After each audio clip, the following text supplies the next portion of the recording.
So we went for a walk and Mum got some beautiful flowers. There's a lot of natives in there too, I think. The bottle brush. Yeah. What else? There's geraniums. Which one's a geranium? These ones. The pink That's ones? a geranium. Yeah. And I think this one is a rambling rose. That's beautiful. Yeah, it is beautiful. And Mum, of course, got some thistles. Yes, so we can have green bready. smoothie. Woohoo! Good bready thistles. Yeah, and I got this. Isn't Milk this thistles, very good for you. milk thistles? Yeah. And, you know, as long as they don't have Monsanto Roundup on them, they are good. There we go. Got this beautiful, what is it, Mum? I think it's a rambling rose. Rambling rose. I'm not positive, but It's amazing. It's like what you see at weddings, only it's made by nature, not humans.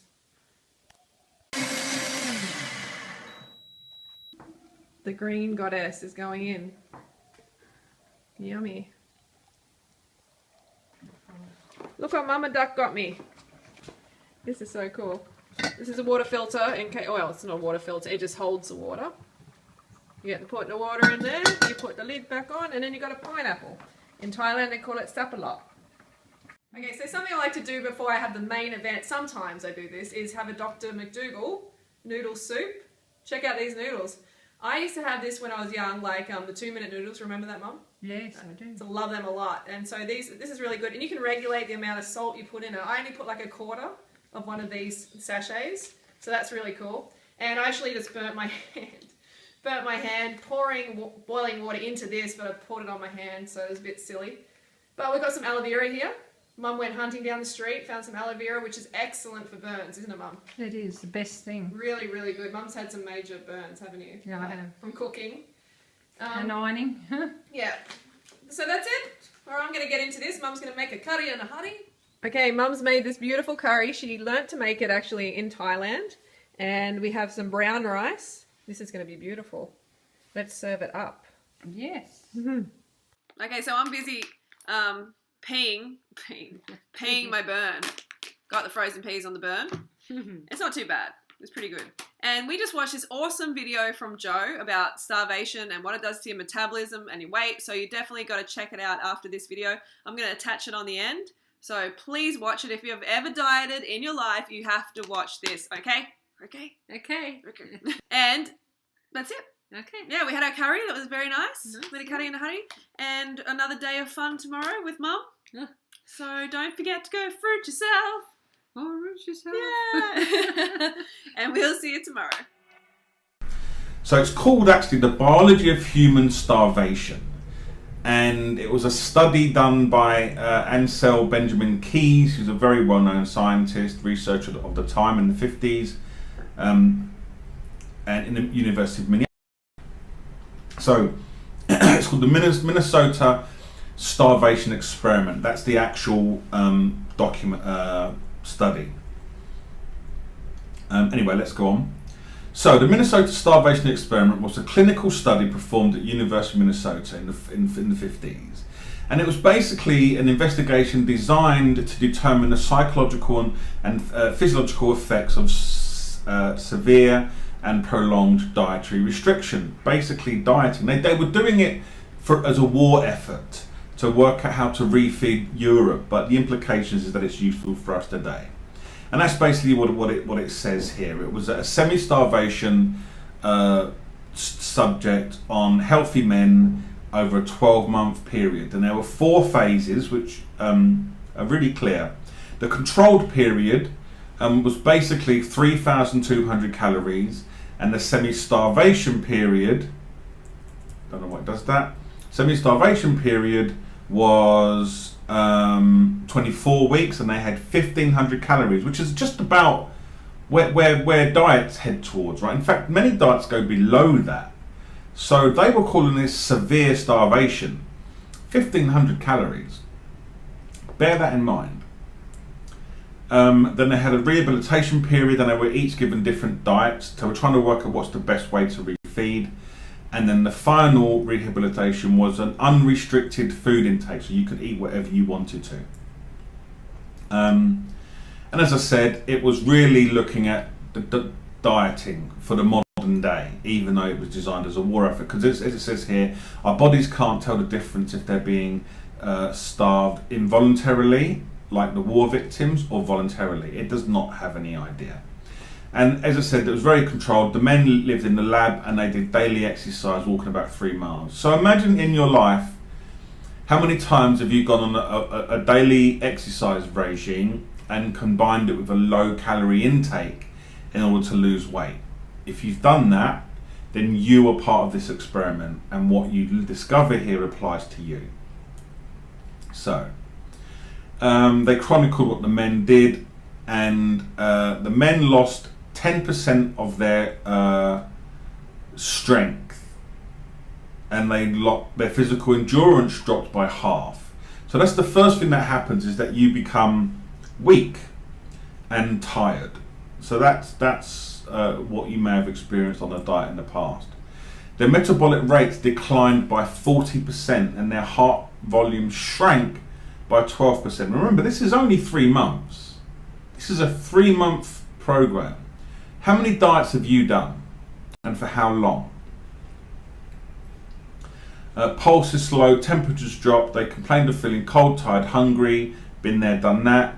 Having trouble concentrating, impaired judgment and comprehension, dizzy spells, visual disturbances, ringing in the ears, tingling, numbing of the extremities, stomach aches, body aches, headaches, trouble sleeping, hair thinning, and their skin growing dry and thin. Their sexual function and test size were reduced. They lost all interest in sex. They had every physical indication of accelerated aging. 3 months on a 1,500 calorie diet. But the psychological changes were brought on by the diet, even among the most robust men, with moderate calorie restrictions, were the most profound. Dr. Keyes called it semi-starvation neurosis. The men became nervous, anxious, apathetic, withdrawn, impatient, self-critical, and distorted body images, even feeling overweight, moody, emotional, and depressed. So they felt fat, and depressed, even though they were under-eating. A few even mutilated themselves. So anyone done self-harming during your dietary processes? They lost ambition and feelings of adequacy. They neglected their appearance, became loners. They lost their sense of humour and love. I've done that one. I've done the loning thing for sure. It's pretty hard for me to lose my sense of humour, though, I've got to say. Instead, they became obsessed with food. Been there, done that. Thinking, talking, reading about it constantly. I still am. Developed weird rituals. Yeah, I guess so. Began hoarding things. Consumed vast amounts of coffee, tea, chewed gum incessantly.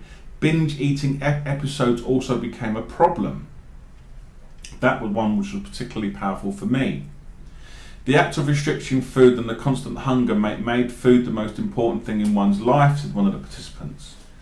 These experiences are similar to those who've spent their lives dieting. Many of the symptoms once thought to be features of anorexia nervosa are actually normal biological responses of undernutrition and restriction. So all of this stuff that we think is mental, that we think is us, that's a personality flaw, is just the basic biological response of undernutrition. All the depression, all the doubt, all the hoarding, all the binging, all the starvation, all the thinking that you're fat when you're skinny,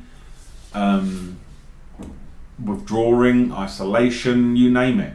You name it. These people who were tested for a benchmark period to see that they were psychologically sound developed all of these symptoms once the calories were reduced. The aftermath. So when the men were allowed to eat as much as they want, they had insatiable appetites and never felt full. Now who's been there? I've seen people mention that in the Raw Till 4 forum and the 80-10-10 forum and all these other places. I'm eating everything and I can't feel full. Even 5 months later, some continue to have dysfunctional eating, though most were finally regaining some normalization of their eating. Now I haven't got the study with me right now, but there's an article that I read recently by a nutritionist that also involved in this study, and it showed that after starvation diets, your hormones that control your hunger and appetite can be out of whack for up to a year later. So you do like a 4-week diet, and for a year you're hungry, and this has happened to me, and you can't feel full no matter how much you eat. They regain their weights, their suppressed metabolism returned, yet none of the men had regained the total form of physical capacity. And while it seemed the men were overeating, I'm eating so much, I'm eating so much, Dr. Key said their bodies needed an inordinate amount of calories for their tissues to be rebuilt. Our experiments have shown that in an adult man, no appreciable rehabilitation can take place on a diet of 2,000 calories a day. The proper level is more like 4,000 calories daily for some months. The character of the rehabilitation diet is important also, but unless calories are abundant, then extra proteins, vitamins and minerals are of little value. So that's pretty interesting, right? They're saying that you want to be doing 4,000 calories after you've been starving yourself. But I think we do this naturally. Like I would yo-yo like starve binge. I didn't even know I was starvation myself. I thought I was doing a raw food diet. I didn't have it in my mind to count the calories. I thought, I'm eating salads and greens now and a few avocados, and then I'd be binge eating on junk. In other words, they weren't really overeating. It was a biological normal effect of hunger and weight loss. The men regained their original weights plus 10%. So I think this is what people refer to when they gain initial weight back on the Raw Till 4 or 80-10-10 diet. The men regained their original weight plus 10%. The regained weight was disproportionately fat, and their lean body mass recovered much more slowly. I don't know what diets they were put back on, but anyway, there you go. With unlimited food and unrestricted eating, their weights plateaued, right, so they reached a maximum.